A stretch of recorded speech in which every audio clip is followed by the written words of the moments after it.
AENU라는 분께서 이런 댓글 남겨주셨어요. 그러니까 이제 율리우스 카이사르 있잖아요. 카이사르를 굉장히 좋아하는 거를 느낄 수가 있는데요. 시오노 나나미가 로마인 이야기를 왜 15권을 썼잖아요. 거기서 4권, 5권? 아마 그럴 것 같아요. 거기서 이제 2권, 굉장히 두꺼워요. 로마인 이야기가 15권 중에서도 칼사르 부분이 제일 두꺼운데 그 2권을 완전 칼사르에다가 다 그냥 쏟아 부어가지고 책을 썼거든요. 그 사람이. 저는 시오노 나나미가 가지고 있는 어떤 그런 정서가 너무 잘 맞아가지고 그분이 썼던 주홍빛 이야기 르네상스 정신 하여튼 왜 마키아벨리 이런 것들 다 읽었었거든요. 근데 그게 어떻게 보면은 이제 로마사이기도 하지만 또 결국은 이제 정치 이야기인데요. 저는 그때 그런 걸 볼 때만 해도 그냥 역사라고 생각을 하고 현실 정치와 연결시켜서 생각을 그때는 안 했어요. 그러고 나는 이제 미술에 오히려 더 관심이 많았기 때문에 실은 이제 로마인 이야기도 읽었었거든요. 그러니까 미술 역사와 연관해서 그랬는데 이제 미술책도 알고 보면은 다 이제 역사잖아요. 그래서 그 옛날 역사와 지금 현재의 역사가 알고 보면 팽팽하게 안톤 체호프가 말한 거 있잖아요. 이걸 딱 건드리면 이게 팍 들리는 것처럼 이게 연결되어 있다는 거, 그거를 어느 순간 이제 깨달으면서 또 내가 현실적으로 계속 무슨 문제에 부딪힐 때마다 이게 너무 정치하고 연관성이 깊다는 것, 여기에 대해서 이제 이렇게 절감하게 될 때마다 정치가 이래서 문제야, 정치가 문제야 하면서 정치에 관심은 또 안 가졌던 거예요. 그러다가 이제 너무너무 이제 큰 문제가 터지니까 제일 이제 박근혜 대통령 이 시기에 가장 우리나라가 악몽이다. 저는 이제 그런 생각이 드는 거예요. 막 계속 터지는 사건들을 보면서 야, 이거 완전히 이러다가 진짜 너무너무 이제 위험하다. 이런 생각이 들면서 제일 이제 마음이 많이 아프고 했던 게 자살이 막 계속 일어날 때 있잖아요. 막 무슨 사건 연탄을 피워서 자살을 했다. 단체로 어디 4명이 모여서 자살을 했다. 막 이런 말 계속 나올 때마다 막 너무 대통령이 미운 거예요. 어떻게 이렇게까지 사람들을 고통 속으로 몰아넣을 수가 있는가. 너무너무 미운 거죠. 그래가지고 이제 그 다음 그럼 타자를 생각을 해봐야 되니까 또 막 혼자서 이제 생각을 한 거예요. 그동안 로마인 이야기에서 얼마나 많은 지도자들 상, 멋진 상들이 많이 나오니까 이제 거기 딱딱 대입을 나름대로 시켜가면서 나는 이제 지도자 중에서도 카이사르를 특별히 좋아했죠. 그리고 이제 아우구스투스 그 사람도 물론 자료가 많으니까 시오노 나나미가 더 이제 잘 쓸 수 있었겠죠. 그리고 되게 정말 재밌었던 책 전체 중에서 제일 재밌었던, 개인적으로 저는 그렇거든요. 그러니까 그러다 보니까 그런 상을 찾고 싶은데 아무리 뒤져도 그런 완성도 높은 사람이 없는 거예요. 그러다 보니 그래도 이제 그러면은 여당은 일단 무조건 싫으니까 야당 중에서 찾는다고 찾았는데 이제 안철수하고 문재인을 찾았던 거예요. 근데 문재인은 정말 내가 제일 혐오하고 싶다. 이 좀 표현이 이상한데 혐오하는 스타일이었던 거예요. 저 입장에서는. 그런 지도자는 정말 너무나 한심하고 그러니까 한마디로 말해서 너무나 영리해 보이지가 않으니까 뭘 믿고 맡긴다는 것 자체가 그러니까 위험스러워 보였던 거예요. 예. 그러니까 이제 그 달림 하면서 막 이제 문재인을 전 세계에 나가서도 일을 잘할 거다. 안에 문제 터지는 것도 다 해결 잘할 거다. 이렇게 생각하는 이제 사람들이 많은데 이제 다 국민의 마음은 틀리죠. 저는 이제 칼사르 정신에 대해서 완전히 탁 매료되어 있는 사람으로 봤을 때는 X인 거예요. X. 그러다 보니까 그나마 희망이 보였던 이제 안철수한테 신랄 같은 희망을 가지고 있으면서 이제 계속 지켜봤었는데 청문회 하는 걸 보면서 너무 청문회 준비가 안 됐는데 왜 저분이 나와서 청문회를 할까 하는 생각을 하면서 모든 상황마다 최선을 다해야 되고 그때마다 완성도를 보여줘야 되는데 어디 가서 교육정책 같은 거는 뭔가 모르게 좀 좋아 보인다. 이제 앞으로 미래가 이렇게 닥치는 변화에 대해서는 잘할 것 같다.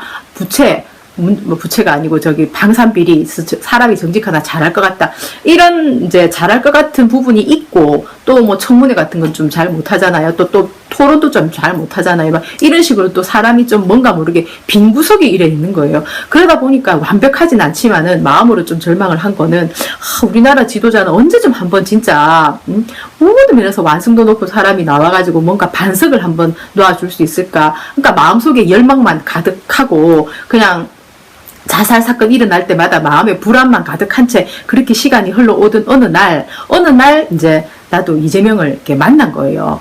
이재명 빠가 아니고 이재명이라는 사람이 정말 그냥 항상 언행일치를 한다는 것, 너무나 영리하다는 것, 토론도 잘한다는 것, 어디 나가면은 그게 맞춰서 적재적소에 일을 해결해낸다는 것, 정의에 불타가지고 싸움도 마다하지 않는다는 것. 그러면서도 너무너무 사람이 지성까지 가지고 있는 거예요. 그다가 순수하기까지 하고 강아지하고 너무 잘 놀고 애들하고는 막 따뜻하게 눈을 맞추면서 막 그냥 잘 자라기를 바라는 그런 마음, 그런 것들이 그 사람한테 보였다는 겁니다. 그래서 이제 우리나라에도 와 이제 희망의 빛이 열리는구나 이렇게 하면서 그 사람을 지켜봤기 때문에 제가 지속적으로 계속 같은 마음으로 보고 있는 거고요. 지금 이 현 정권에 대해서는 잘하길 바라지만 그 안에 속해 있는 사람들이 늘 의심스럽다 내 눈에는 그런 생각이 이번에 이제 추미애를 보면서 추미애가 너무 나는 의심스러웠어요. 왜냐하면은 자기 자신을 속이는 사람이 난 경멸스럽거든요. 왜냐 어떻게 보면 저 같은 경우에는 약간 그러니까 이제 어저께 말씀드렸던 안톤 체호프 그런 사람의 삶 속에서 어떤 삶의 가치를 나름대로 찾아내고 발견했기 때문에 그렇다. 저는 이렇게 말씀드리고 싶어요. 왜냐하면 예를 들어서 정말 훌륭한 사람을 찾아낸다. 그러면 내가 안철수라는 사람을 찾아냈는데 그 다음에 시간이 지나면서 완전 이거는 안철수가 부족한 것 다 채우고 안철수가 가지고 있는 장점도 다 가지고 있는 그리고 그것을 뛰어넘는 어떤 아우라가 있는 이재명을 발견했다는 거예요. 그럼 작가를 발견하는 것도 전 좀 비슷하게 안톤 체호프를 발견했는데요. 무라카미 하루키가 하도 인기가 많아서 이제 서점에 가서 뭐 책을 이래 보면은 그렇게 뭐 고양이 얘기라든가 나를 완전히 매료시키지는 항상 못했어요. 근데 이제 노르웨이 숲이라는 제목이 참 예쁜 책이 있어서 그것도 이제 하나 사가지고 집에서 보다가 이제 뭔가 모를 허무주의가 조금씩 보이는 거예요. 근데 이제 그런 거는 이제 취향이 맞아야 되는데 저한테 또 취향이 안 맞았어요. 그래서 또 하루키는 제껴놨는데 늘 그래도 이렇게 이제 뭔가 문화가 공유를 해야 되는데 내가 너무 하루키가 이렇게 이 시대에 뭔가 사람들의 마음을 울리는데 나는 너무 좀 그런 마음에 대해서는 헤아리지 못하나 해가지고 마음 한켠에 하루키를 언젠가 봐야겠다 하고 있는데 이제 원큐84라는 책이 나왔어요. 그러니까 그 책을 딱 읽었는데 책이 정말 그건 좀 재밌더라고요. 아주 흥미진진하게 얘기를 끌어나가고 또 그 주인공도 나름대로 이제 뭐 음악도 좋아하고 어쩌고 저쩌고 해가지고 좀 이렇게 멀티한 사람이더라고요. 그래서 재밌게 읽는데 무라카미 하루키에게 느낀 거는 그냥 아주 재능 있는 작가다. 이제 이런 거를 느꼈어요. 그러니까 그 재능이 그냥 어느 정도 흥미까지는 끌어올렸는데 완전 바람을 확 보내는 그런 사람은 저한테는 아니었어요. 그랬는데 하루키가 보니까 계속 그 안에서 뭔가 얘기를 하고 있었는데 누굴 얘기하고 있었냐면은 안톤 체호프라는 사람을 얘기하고 있었어요. 근데 하루키가 어느 정도 훌륭한 사람이라는 거를 그 작가의 정신세계를 난 나름대로 느끼다 보니까 안톤 체호프라는 사람한테 뭔가 이렇게 영감을 받았다 이런 생각이 들더라고요. 이렇게 그래도 이 현대의 작가 중에 꽤 훌륭한데 안톤 체호프 영감을 받았네. 안톤 체호프는 뭐 익히 이름을 들어서 이제 뭐 이런저런 단편을 읽어본 것 같긴 한데 이제 다 이제 아주 옛날 얘기라 깊이 나를 감동시킨 기억은 없어요. 이름만 알고 있고 뭐 러시아 작가다 뭐 그죠. 그러고 뭐 어떤 차가운 나라의 차가운 뭐 지성인가 뭐 이렇게만 생각을 하고 있었는데 그 하루키가 얘기하는 안톤 체호프는 내가 알고 있는 것 조금 알고 있는 것과는 너무너무 이제 결이 틀리더라고요. 서점으로 달려가가지고 책을 하나 딱 샀는데 개를 데리고 다니는 여인이라는 책이었어요. 제목도 너무 특이하고 좋은 거예요.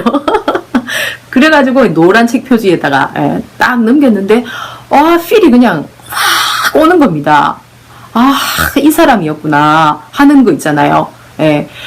그러면서 그냥 완전 단편인데도 너무너무 그냥 사로잡는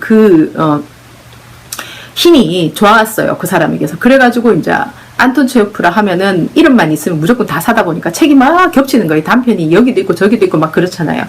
그러면서 이제 그 사람 인생을 이제 좀 들여다봤죠. 어째서 이런 사람은 이런 엄청난 에너지를 가지고 이런 책을 쓸 수가 있었을까? 나는 완전 톨스토이하고 완전 칼라는 틀리지만 그만큼의 무게로 이 사람이 가지고 있는 어떤 영향력도 어마어마하다 이렇게 이제 생각을 하게 됐어요.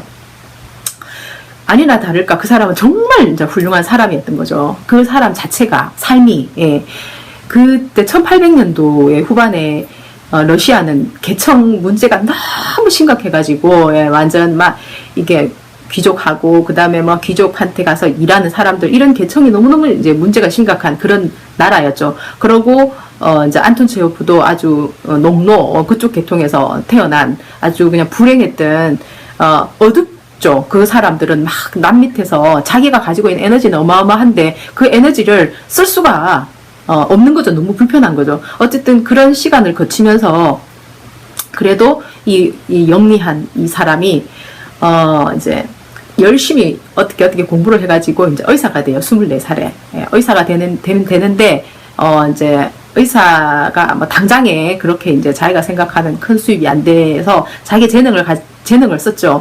단편을 막 써갖고 보냈는데 그게 막 자기 이름을 안 쓰고 그냥 보냈어요. 그랬는데 그게 막 인기를 얻기 시작하면서 나중에는 막 그 사람들이 막 독자들이 막 늘어나는 거예요. 완전 글을 읽어보면 정말 매료될만 하거든요.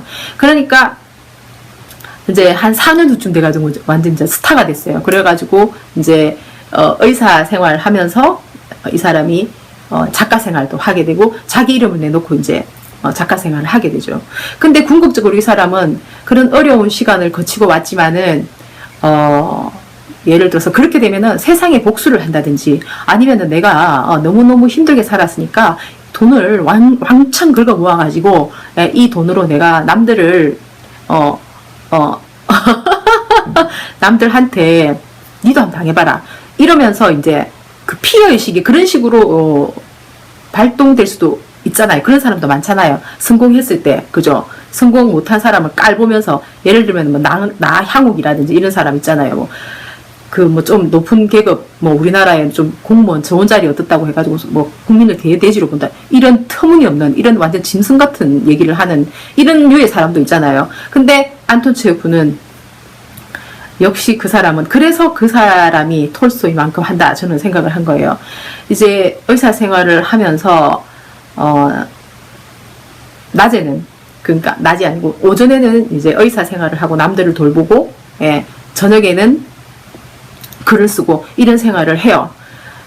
그러고 이제 무료로 치료를 해주고 왜냐하면 자기가 돈을 버니까 작가로서 그렇게 하면서 그 사람의 삶을 진짜로 자기의 삶을 그렇게 살아요. 그러니까 복수하지 않는 거예요. 자기가 가지고 있었던 어떤 그런 불행한 삶을 복수를 통해서 이제 그 문제를 해결하는 경우도 있는데 내가 볼 때 이제 이 사람은 작가 정신이 있기 때문에 그런 그 사람이 억눌렸던 그런 것들을 글로서 다 이렇게 풀어낼 수 있었기 때문에 그것을 그 사람은 베푸는 쪽으로 할 수 있는 게 가능했지 않았나 저는 그렇게 생각을 해요. 그래서 작가나 정치가나 저는 그냥 직업이 다르고 그죠? 세상을 표현하는 방법이 다를 뿐이지 그 사람이 가지고 있는 사람을 사랑하는 마음 그리고 이 세상이 좀 더 밝은 세상이 되었으면 좋겠다고 생각하는 그 지성 그것은 같다. 저는 그렇게 생각을 하는 겁니다. 그래서 이재명 시장님이 가지고 있는 그 애민 정신 그것이 어떻게 보면은 안톤 체호프의 정신하고도 겹치는 거죠. 제가 한때 빠졌던 안톤 체호프한테도 그게 겹친다. 저는 그렇게 생각을 하는 거예요. 그렇게 생각을 했을 때 이런 그 추미애라든지 이런 사람을 보면은 이 사람도 같은 정치가인데, 예, 야당 대표인데 자기 말을 확 바꿔가지고 노무현 탄핵에 앞장섰다가 나는 그거를 제일 후회합니다 이래가지고 이제 그 안에서 노무현 패거리들한테 잘 보여가지고 어떻게 당 대표가 되잖아요. 하지만 나는 계속 이 여자 정치가를 의심스러운 눈초리로 봤어요. 근데 저렇게 뻔뻔하게 대놓고 바로바로 말 뒤집게 하는 저 저력은 도대체 어디 있을까 이렇게 생각을 했어요. 아니나 다를까 이제 문재인하고 같이 뭐 자기가 생각할 때는 추미애 지가 생각할 땐 지가 문재인보다 더 똑똑하겠죠. 근데 이제 발톱을 숨기면서 자기의 야망을 실현하기 위해서 거기서 이제 그렇게 확 얼굴을 바꿨겠죠. 하지만 그 사람에게 힘이 필요하잖아요. 그래서 나는 이제 비선 실세가 있지 않을까 항상 생각했는데 이 사람이 비선 실세다. 이번에 이제 결국은 이 사람을 그 정치 어떤 중심에 보내가지고 자기의 힘을 어떻게 해보려고 했는데 뭐 노무현 패거리들이 가만 놔둡니까? 그죠? 그래서 쉽지 않겠다. 예, 그런 생각이 들었어요. 그래서 정말 추잡한 사람들끼리 싸우는 거다. 저는 그렇게 생각을 합니다. 그래서 걱정인 거죠. 예. 그리고 이제 문재인을 이제 막 칭찬하는 사람들 정말 오글거린다. 내가 이런 표현 어디서 읽었는데요. 정말 이 표현이 딱 맞아 떨어지는 게 오글거리는 거예요. 정말 들어주기 힘들어. 뭐 하는 짓입니까 도대체가. 여기 뭐 북한이에요? 참네. 아유 아니 그러면 이런 말할 수 있겠지. 이재명 후보자한테 막 칭송하는 거 하고 뭐가 다르냐 이렇게 말할 수도 있겠죠. 하지만 결이 틀립니다. 이재명 후보자를 무조건 미친 듯이 완전히 무슨 종교 하나님 막 이런 식의 생각을 가지고 보고 있는 게 아니에요. 그 사람이 하는 면면이 훌륭한 면을 찍어서 하나하나 얘기하는 건데 이거는 완전 달림 이러면서 완전히 그 사람들이 획 간 것 같아요. 아니면은 획 간척을 하는 건지 정권을 어떻게 계속 이렇게 자기들 원하는 대로 유지하기 위해서 작전 세력이 그렇게 어마어마하게 많은 건지 모르겠는데 너무나 이상하다. 이거는 정말 의심간다. 그리고 이제 이 사람들이 또 막 오글오글거리는데 김제동까지 합세해가지고 나는 김제동이 자기가 가지고 있는 정체성을 확실하게 안 보여주더니 이번에 대통령 딱 선거 이제 끝나고 대통령 되고 나니까 막 봉화마을 가가지고 코미디언들은 대통령을 막 이렇게 대통령 혹은 뭐 이런 사람들을 이렇게 내세우면서 자기가 좀 이렇게 그런 사람들을 좀 이용해서 웃기게 뭐 이런 거 있잖아요. 막 만들어 가지고 자기 인기를 더 올려야 되는데 문재인한테는 그렇게 할 게 하나도 없다. 이런 식으로 얘기하는 겁니다. 야 진짜 쏠리는 거예요. 나는 김제동이 이제 막 그 성주 가서 막 이런 거 하고 얘기할 때는 제대로 이 사람 제대로 된 사람 맞나 해가지고 좀 봤거든요. 보면서 느낀 건 뭐냐면은 참 사람 경박스럽네. 예, 표현을 하는 데 있어가지고 굉장히 오버가 심한 거예요. 그리고 이 사람도 딱 권력에 갖다 달라붙는 스타일이에요. 말만 그 말이 깊이가 있는 말이 아니고 그냥 완전히 여기서 그냥 다다다다다 나오는 거예요. 이 속에서 이렇게 우러나오는 게 아니고 이 머릿속에서 이렇게 정리대가 나오는 게 아니고 이 안에서 다다다다다다다 이렇게 나오는 정말 경박하고 있잖아요. 송영길이 천박한 것처럼 천박하기까지 한 김제동이다. 하여튼 마음에 안 들어요 진짜. 아유 정말. 예. 하지만 좋은 뉴스 한번 찾아보려고 봤어요. 그래도 뭐 좋은 것도 있어야 되니까 나라를 위해서 오늘은 발견을 못했습니다. 그래서 우리가 정신 똑바로 차리고 있는 우리가 해결해야 되겠다 이런 생각밖에 안 드는 거죠. 몇 분이 저한테 제안을 해주셨더라고요. 너무 감사한 일인데요. 직접 이렇게 좀 소통하는 그런 것도 해보면 어떻겠냐 하시더라고요. 근데 이제 제가 갑자기 이재명 시장님이 위험에 처하면 안 되겠다 하는 생각을 하면서 그 어느 날 뛰어들어가지고 제가 원래 하고 있었던 게 있었는데 그게 완전 밀리면서 이게 스텝이 좀 꼬여버렸어요. 그래서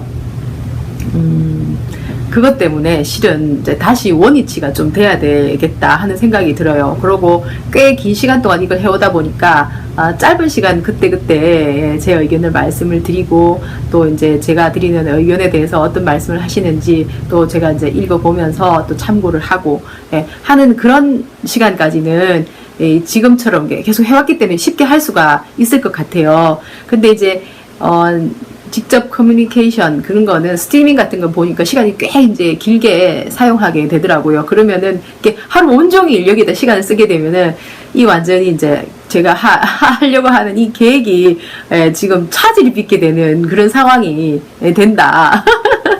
지금 개인적인 상황은 그렇습니다. 그래가지고 그 제안에 대해서 너무너무 감사를 드리는데요. 그게 이제 때가 제가 생각하는 마음이 좀 편안한 때가 오면은 그것도 한번 해보면 좋을 것 같아요. 정말 감사드립니다. 그러면 오늘도 화이팅하는 하루 되시고요. 바이.